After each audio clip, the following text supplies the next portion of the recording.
Proton में धनात्मक आवेश होता है। प्रोटॉन में किस प्रकार का आवेश होता है भाई? धनात्मक आवेश होता है। और उस आवेश का मान कितना होता है ये हमें इसमें बताना है। देखो भाई, किसके लिए पूछा है? प्रोटॉन के लिए पूछा है।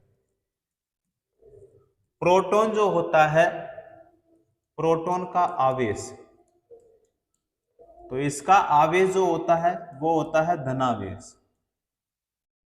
क्या होता है? धनावेश होता है। धनावेश बोलो चाहे धनात्मक बोलो,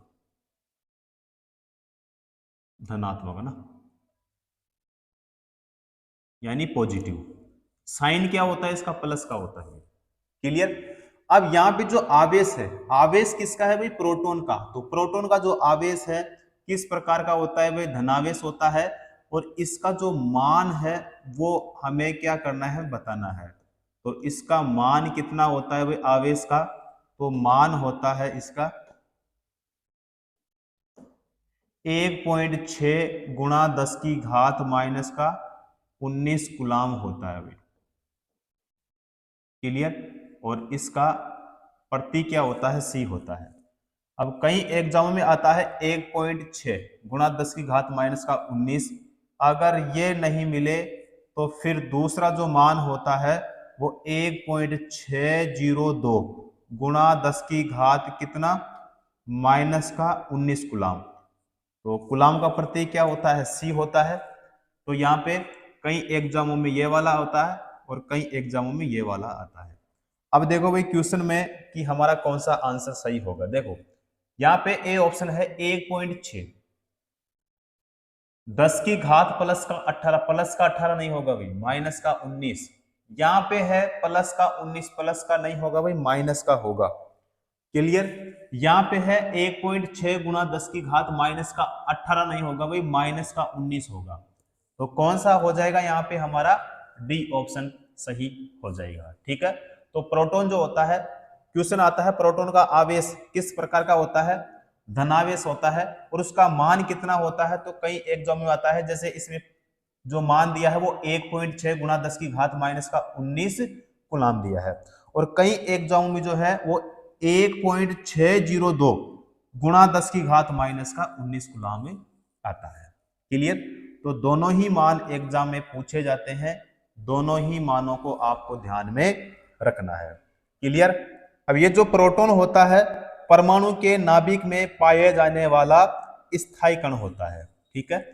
यानी ये परमाणु क्या होता है? नाभिक। तो एक होता है इसमें प्रोटॉन, दूसरा क्या होता है इसमें? न्यूट्रॉन होता है। एक कण और होता है और उसका नाम है इलेक्ट्रॉन। इलेक्ट्रॉन जो होता है इस नाभिक के चारों ओर इन कक्षाओं में क्या करते हैं? दीर्घवृत्ताकार घेरे में क्या करता है? वह चक्कर लगाता है। क्लियर? तो ये यहाँ पे क्या हो जाएगा भाई? ये हो जाएगा नाभिक। एक सेकेंड भाई, क्या हो जाएगा ये? नाभिक। ठीक है? और इस नाभिक के चारों ओर कौन चक्कर लगाता है? इलेक्ट्रॉन चक्कर लगाता है। ठीक है? यहां से भी क्वेश्चन पूछे जाते हैं। अब ये जो परमाणु होता है ये इसकी होती है पहली कक्षा। ये पहली कक्षा होती है और इस कक्षा का नाम होता है भाई के। तो के जो कक्षा होती है इसमें इलेक्ट्रॉन की संख्या कितनी होती है? तो 2 होती है। जो दूसरी कक्षा होती है, दूसरी कक्षा होती है एल, तो इसमें कितनी होती है? 8। तीसरी जो कक्षा होती है ये होती है एम और इसमें 18। अधिकतम इलेक्ट्रॉन की संख्या कितनी होती है? 18। और जो चौथी कक्षा होती है वो होती है एन, तो इसमें अधिकतम इलेक्ट्रॉन की संख्या जो होती है वो कितनी होती है? 32 होती है। क्लियर? तो यहां से भी क्वेश्चन पूछे जाते हैं। वैसे अभी नेक्स्ट जब मैं क्वेश्चन करवाऊंगा तो वहां पे मैं आपको ये क्वेश्चन करवाऊंगा कि यहाँ पे जो कक्षाएं हैं इनमें से किस प्रकार से क्वेश्चन पूछे गए हैं पहले। ठीक है? तो यहां से भी क्वेश्चन पूछे जाते हैं। क्लियर? तो यहाँ पे नाभिक में यानी जो परमाणु होता है उसके नाभिक में कौन कौन से कण मौजूद होते हैं, यहाँ से भी क्वेश्चन पूछे जाते हैं। तो एक प्रोटॉन होता है, दूसरा न्यूट्रॉन होता है। अब नाभिक के चारों ओर इलेक्ट्रॉन चक्कर लगाते हैं और जो कक्षाएं होती है तो K में कितने इलेक्ट्रॉन होते हैं? 2, L में 8, M में 18 और N में कितने होते हैं भाई? 32 होते हैं। उसके बाद में यहां पे देखें कि जो प्रोटॉन होता है, इस प्रोटॉन की खोज किसने की? क्योंकि यहां से भी क्वेश्चन पूछा जाता है। प्रोटॉन की जो खोज है किसने की थी? तो गोल्ड स्टीन ने की थी भाई। किसने की थी?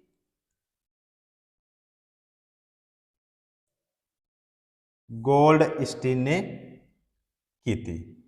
क्लियर? उसके बाद में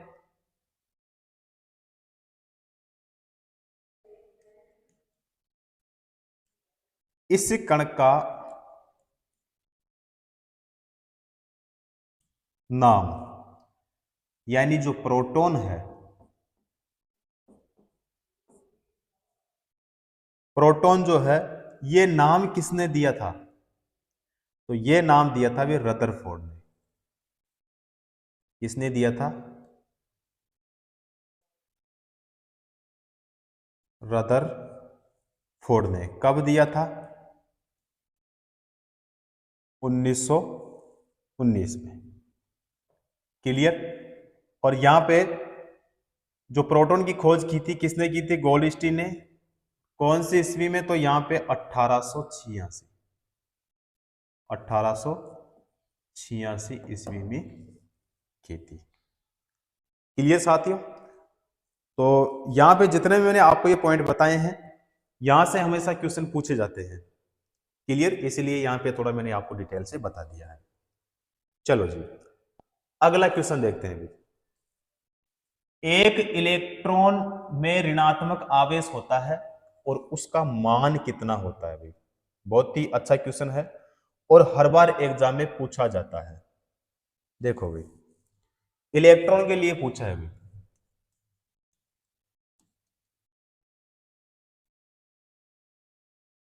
इलेक्ट्रॉन, और इलेक्ट्रॉन का जो आवेश है वो किस नेचर का होता है भाई? ऋणावेश।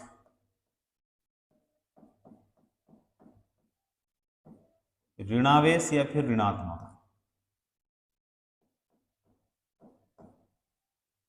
ऋणावेश या फिर ऋणात्मक होता है। अब इसका मान कितना होता है भाई? यही तो क्वेश्चन में बताना है, मान क्या होता है इसका।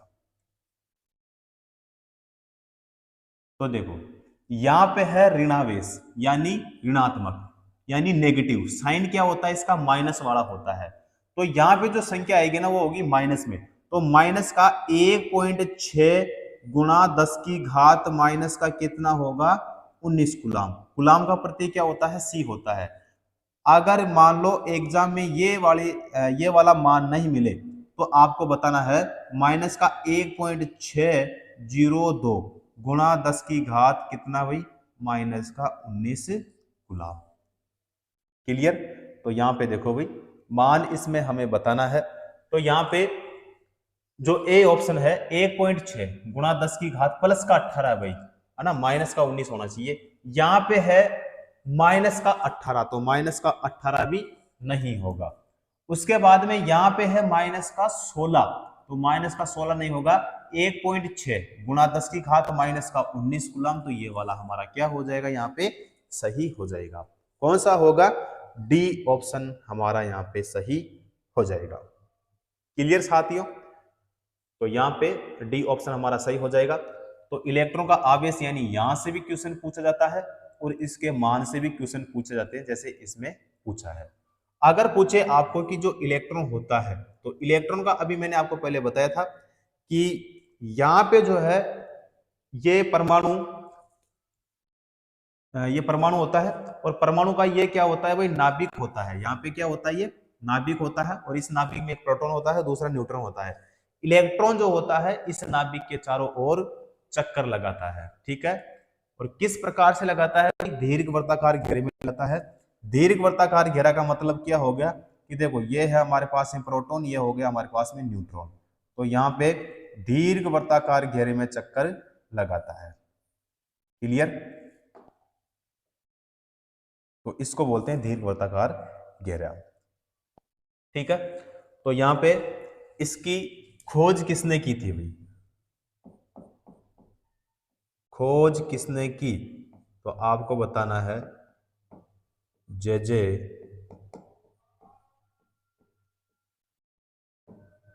थॉमसन ने। किसने की थी भाई? जे जे थॉमसन ने की थी। अगर पूछे कि इसका द्रव्यमान कितना होता है,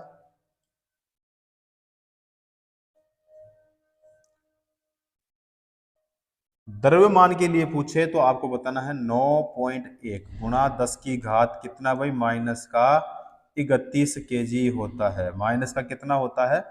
31 केजी होता है। क्लियर? तो यहाँ पे हमारा कौन सा होगा? डी ऑप्शन सही हो जाएगा। चलो जी अगला क्वेश्चन देखते हैं। न्यूट्रॉन को छोड़कर सभी परमाणुओं में मौजूद है।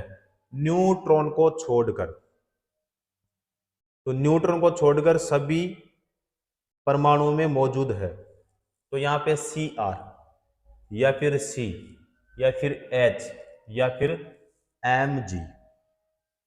एच हो जाएगा भाई। यहाँ पे क्या होगा? एच होगा। और इस एच का मतलब क्या है? हाइड्रोजन।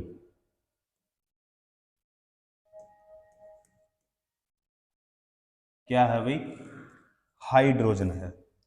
तो हाइड्रोजन परमाणु के नाभिक में यहां से क्वेश्चन पूछा जाता है भाई, जिस प्रकार से इसमें पूछा है।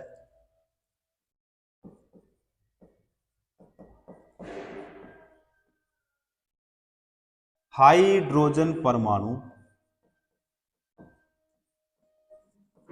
के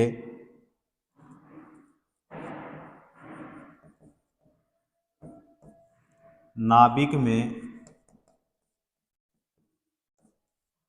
एक प्रोटॉन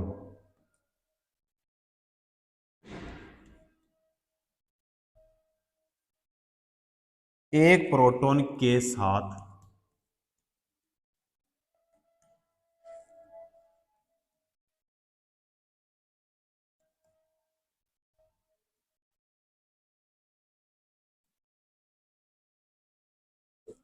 एक प्रोटॉन के साथ एक इलेक्ट्रॉन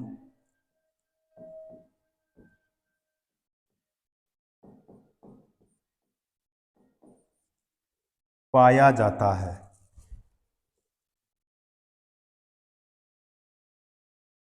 और इसके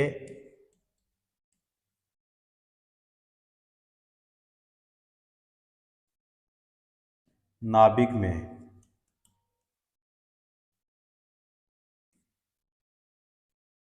कोई न्यूट्रॉन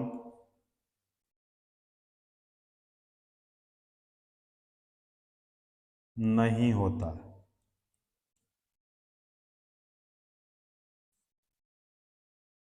नहीं होता है। तो कौन सा हो जाएगा यहाँ पे हमारा? बी ऑप्शन होगा। क्वेश्चन में क्या पूछा था? न्यूट्रॉन को छोड़कर सभी परमाणुओं में मौजूद है। तो हाइड्रोजन हो जाएगा भाई। कौन सा होगा? हाइड्रोजन, यानी बी ऑप्शन सही हो जाएगा। तो हाइड्रोजन का जो परमाणु होता है उसके नाभिक में एक प्रोटॉन और एक इलेक्ट्रॉन होता है। और उसमें के जो नाभिक है उसके नाभिक में क्या नहीं होता है भाई?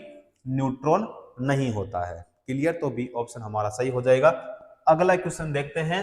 कौन सा परमाणु का उप परमाणु कण नहीं है? इनमें से कौन सा परमाणु का उप परमाणु कण नहीं है? तो यहाँ पे जो हमारा ए ऑप्शन है, जीनॉन, प्रोटॉन, न्यूट्रॉन और इलेक्ट्रॉन। जीनॉन होगा भाई। कौन सा हो जाएगा यहाँ पे हमारा? ए ऑप्शन यहाँ पे सही हो जाएगा। देखो भाई,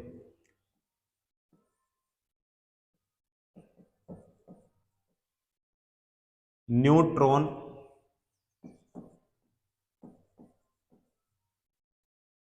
प्रोटॉन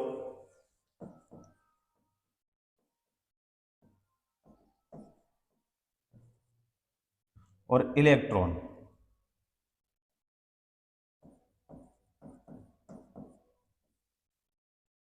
परमाणु के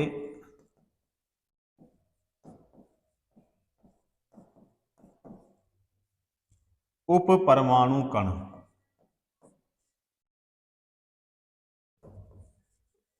उप परमाणु कण है। और यहां पे जो ए ऑप्शन है हमारा जीनॉन,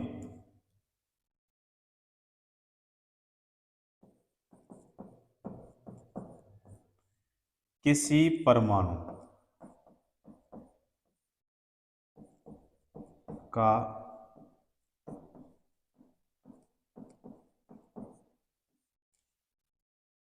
उप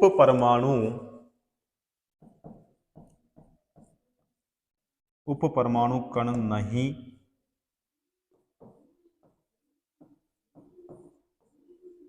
बल्कि यह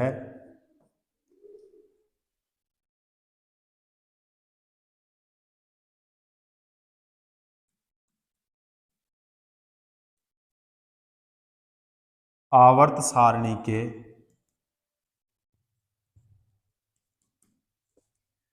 18वें वर्ग में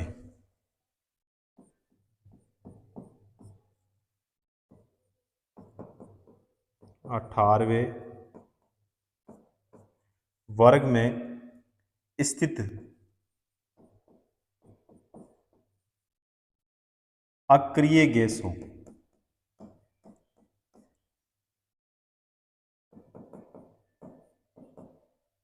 में से एक है। क्लियर? तो कौन सा हो जाएगा यहां पे हमारा? जीनॉन होगा, यानी ए ऑप्शन सही हो जाएगा। क्लियर? चलो जी, अगला क्वेश्चन देखते हैं भाई। रदरफोर्ड परमाणु मॉडल में अल्फा कण पर प्रक्षेपित किए जाते हैं, तो यहां पे स्वर्ण होगा या टाइटेनियम होगा या चांदी होगा या फिर यहां पे एल्यूमिनियम होगा? तो स्वर्ण होगा भाई। क्या होगा? स्वर्ण होगा, यानी हमारा यहां पे हो जाएगा ए ऑप्शन सही हो जाएगा। क्लियर? देखो, सन 1911 में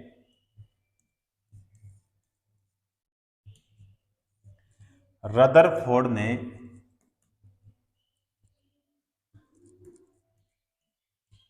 अल्फा कण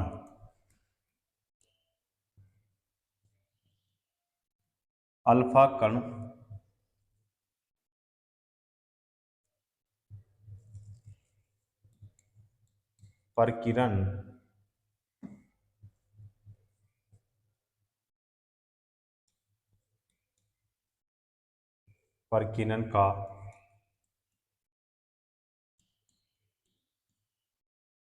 प्रयोग किया,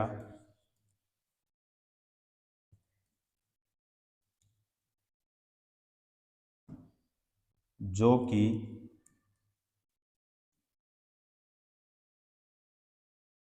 किसी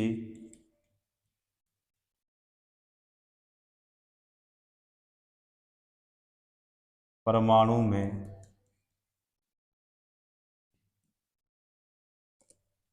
केंद्रक या फिर नाभिक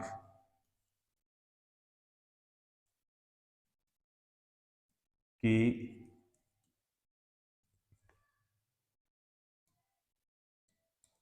खोज के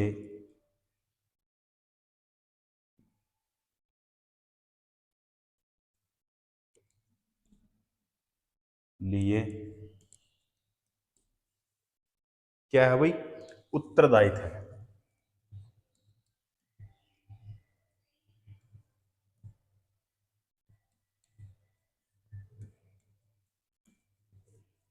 ठीक है,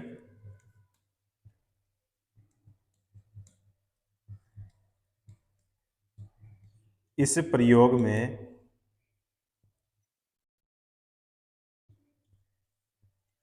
उन्होंने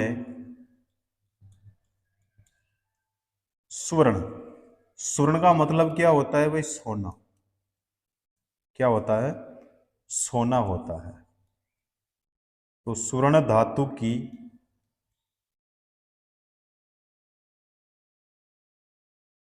पतली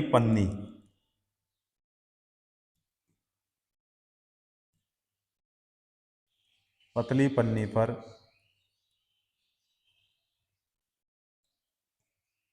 अल्फा कणों को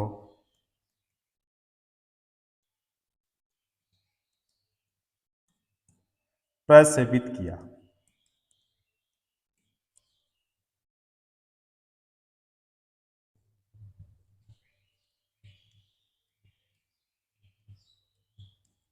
इस पर उन्होंने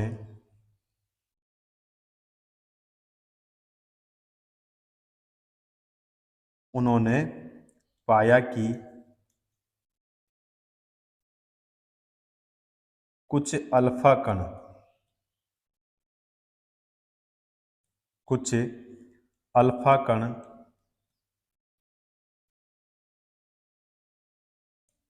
स्वर्ण धातु की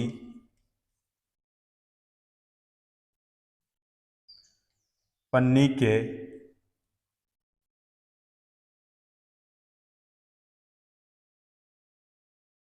के पार चले जाते हैं।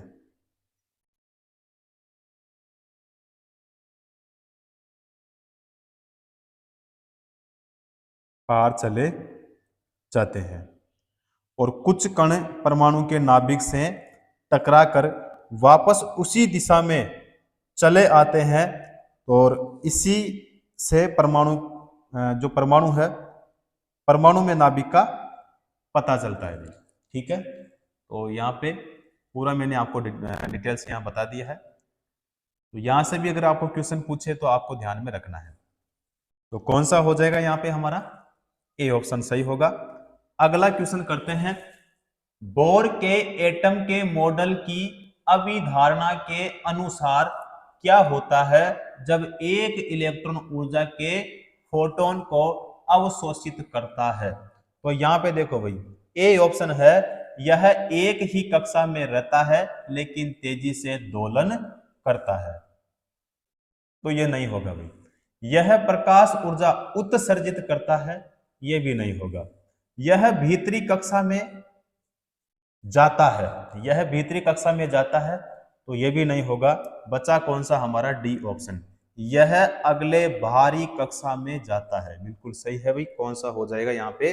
डी ऑप्शन क्या हो जाएगा हमारा? सही हो जाएगा। तो बोर के एटम मॉडल की अभिधारणा के अनुसार जब एक इलेक्ट्रॉन ऊर्जा के फोटोन को अवशोषित करता है तब वह उत्तेजित होकर अगले बाहरी कक्षा में चला जाता है। जब एक इलेक्ट्रॉन ऊर्जा के फोटोन को उत्सर्जित करता है तो वह बाह्य कक्षा से भीतरी कक्षा में जाता है। क्लियर? तो कौन सा हो जाएगा यहाँ पे हमारा?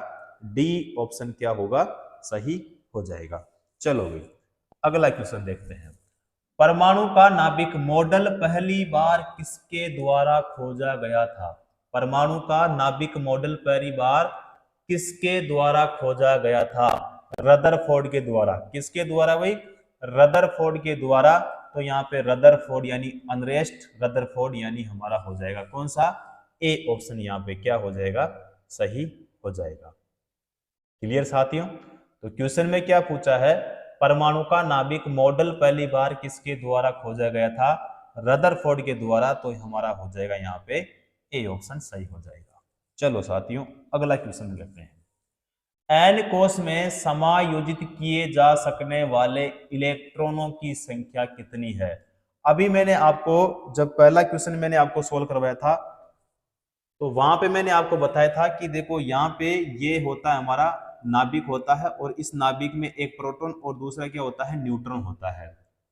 उसके बाद में ये जो परमाणु होता है, ये परमाणु की क्या होती है भाई? कक्षाएं होती है।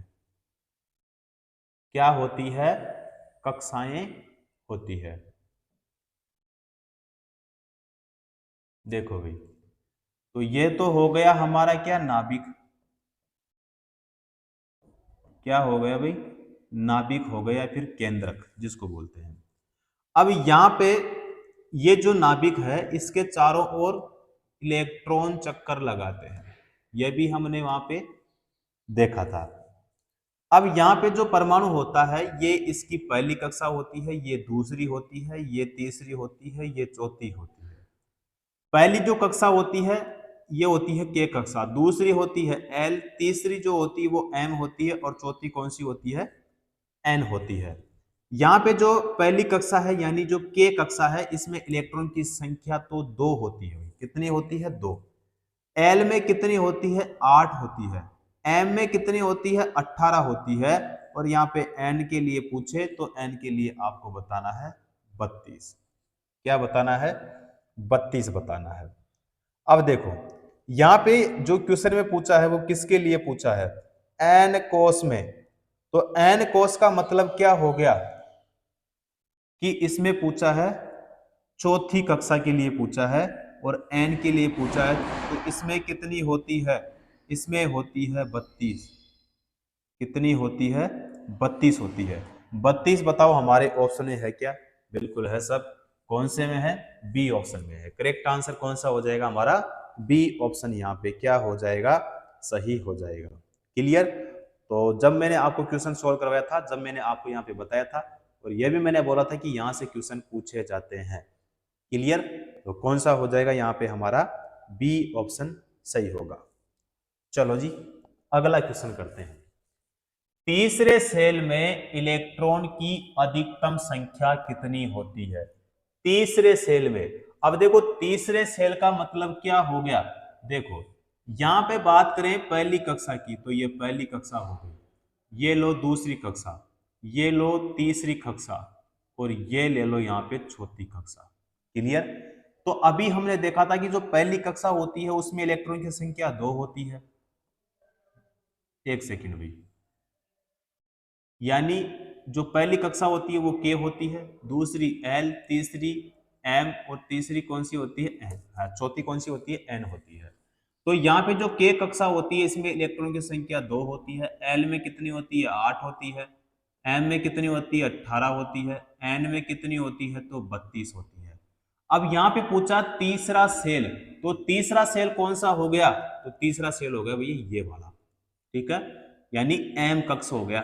अब एम कक्ष में इलेक्ट्रॉन की संख्या कितनी होती है? 18 होती है, और 18 हमारे कौन से ऑप्शन में है? सी ऑप्शन में है।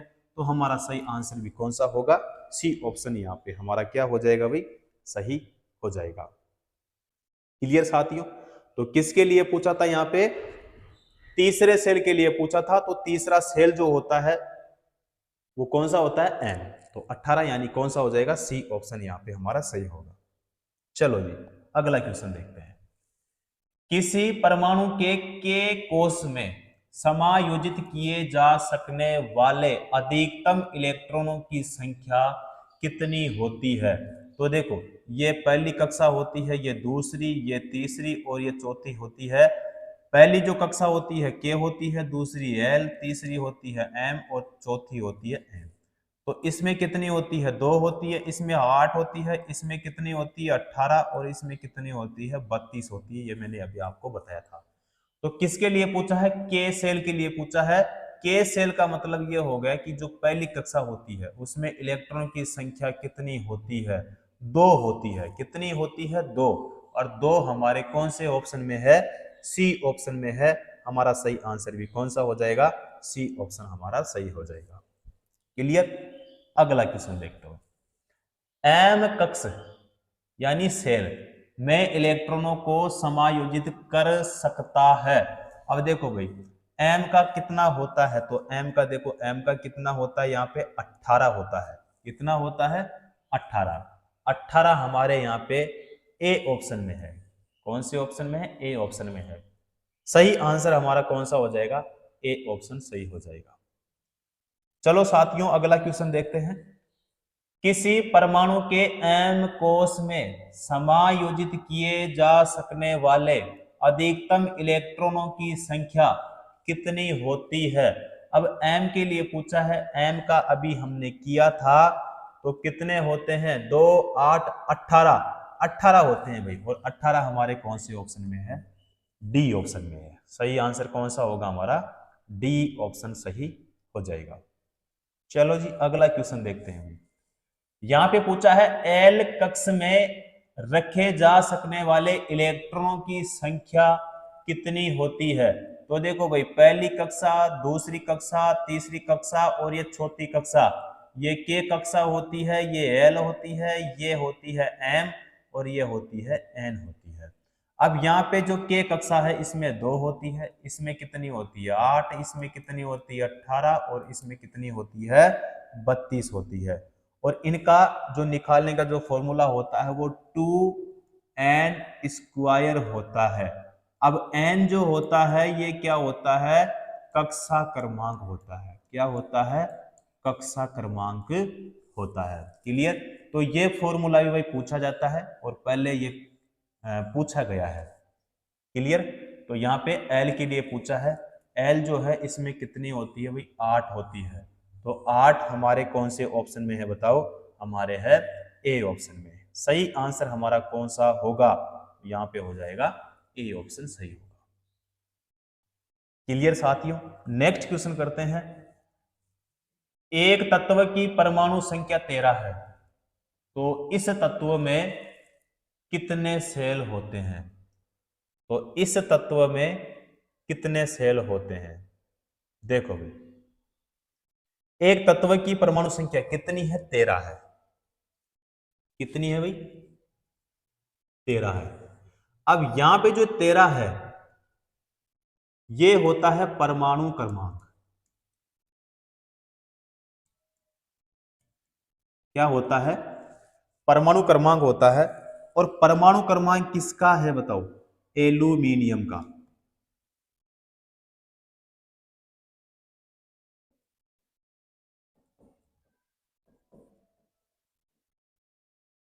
किसका है भाई, एल्यूमिनियम का। अब एल्यूमिनियम का जो परमाणु होता है, इसमें देखो, इसमें कितने सेल होंगे यानी कितने कक्षा होंगे। तो इसमें होंगे 3।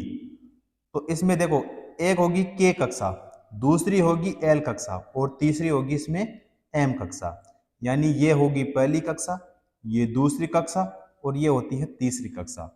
अब जो के कक्षा होती है इसमें इलेक्ट्रॉन की जो संख्या होती है वो कितनी होती है, 2। एल में कितनी होती है, 8 होती है। एम में कितनी होगी, तो यहाँ पे देखो 2 और 8 कितने हो गए, 10। 10 और 3 कितने होते हैं, 13 होते हैं। तो 13 जो है परमाणु क्रमांक किसका है, एल्यूमिनियम का। तो यहाँ पे क्वेश्चन में क्या पूछा है, एक तत्व की परमाणु संख्या कितनी है भाई, 13 है, यानी एल्यूमिनियम की बात हो रही है। तो इस तत्व में कितने सेल होंगे, तो 3 होंगे भाई। कितने होंगे, 3 होंगे। तो यहाँ पे देखो, एक ये हो गया दूसरा और ये हो गया तीसरा। क्लियर। तो यहाँ पे 3 सेल होंगे और 3 हमारे जो है कौन से ऑप्शन में है, ए ऑप्शन में है। क्लियर। कौन सा हो जाएगा यहाँ पे, ए ऑप्शन हमारा सही हो जाएगा। क्लियर। अगला देखो, ऊर्जा के चतुर्थ स्तर में समायोजित किए जा सकने वाले इलेक्ट्रॉनों की अधिकतम संख्या कितनी है। क्या पूछा है, ऊर्जा के चतुर्थ स्तर में। चतुर्थ स्तर का मतलब यह हो गया कि जो परमाणु की चौथी कक्षा होती है। तो मैंने बताया था अभी आपको कि देखो, ये पहली कक्षा होती है ये यानी के, दूसरी कक्षा होती है यानी एल, तीसरी कक्षा होती है यानी एम, और जो चौथी कक्षा होती है वो होती है एन। तो इसमें कितनी होती है, 2। इसमें कितनी होती है, 8। इसमें कितनी होती है, 18। और इसमें कितनी होती है, 32 होती है। 32 यानी हमारा हो जाएगा बी ऑप्शन। कौन सा होगा, बी ऑप्शन यहाँ पे सही हो जाएगा। निकालने का जो फॉर्मूला होता है वो 2n² होता है। तो यहाँ पे 2 गुणा 4 का स्क्वायर, तो बराबर में कितना हो जाएगा, 32। ठीक है। तो कौन सा होगा यहाँ पे हमारा, बी ऑप्शन सही हो जाएगा। क्लियर। NaCl के इकाई द्रव्यमान का सूत्र क्या होगा, सूत्र है NaCl के इकाई द्रव्यमान का सूत्र। तो यहाँ पे हमारा बताओ कौन सा होगा। NaCl का मतलब यानी सोडियम क्लोराइड। तो सोडियम क्लोराइड जो है एक अकार्बनिक यौगिक है जिसे साधारण नमक भी कहते हैं। क्या कहते हैं, साधारण नमक। तो यहाँ पे NaCl, तो सोडियम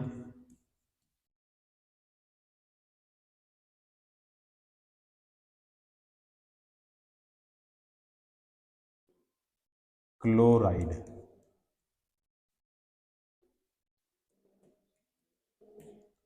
एक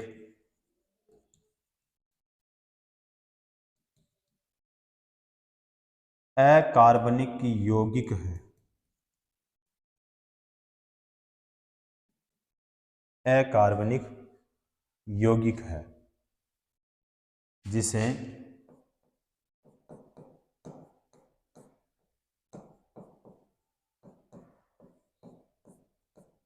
साधारण नमक,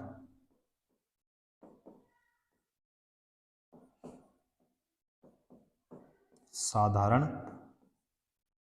नमक कहते हैं। तो जो समुद्र के जल है, यानी समुद्र के जल का खारा पानी,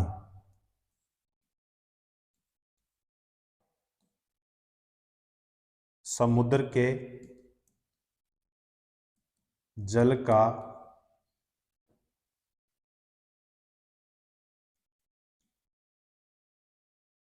खारापन,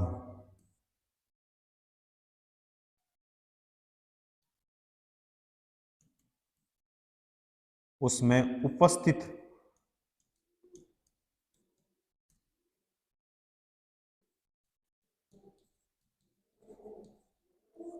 सोडियम क्लोराइड, सोडियम क्लोराइड के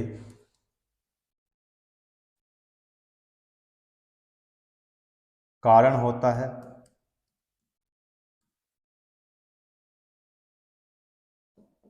तो NaCl जो है